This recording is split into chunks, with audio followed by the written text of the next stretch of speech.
Sisi tuko tayari kwa uchaguzi. Aweko asiweko. Sisi tuko tayari kwa uchaguzi. Na tunakubaliana na yeye ya kwamba alisema kusimama uchaguzi ama kutosimama uchaguzi ni haki yake ya kikatiba. Hapo tunakubaliana na yeye.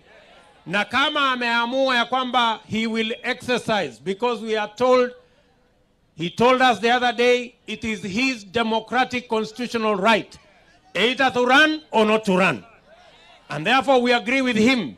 If he has chosen not to run, we are ready for the elections with or without the NASA candidate on the 26th of October this year, and the people of Kenya will decide.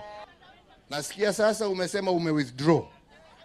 Baada ya kutupeleka zaidi ya shilingi bilioni 12 ambazo zinatumika ati tufanye uchaguzi, pesa ambazo tungejenga barabara nazo, pesa ambayo tungejenga hospitali ya wananchi, pesa ambayo tungefanya mzima hii naye, sasa ndio inatumika kwa uchaguzi ambaye yeye aliitisha na sasa asema hataki.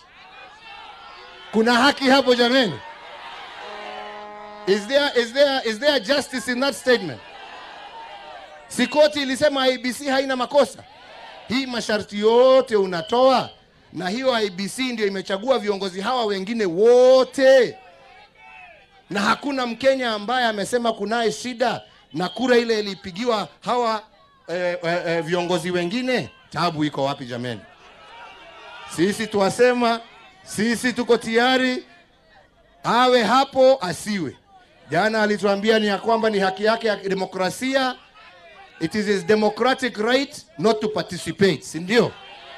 We tell him also it is the people's right to participate in an election to choose their leader.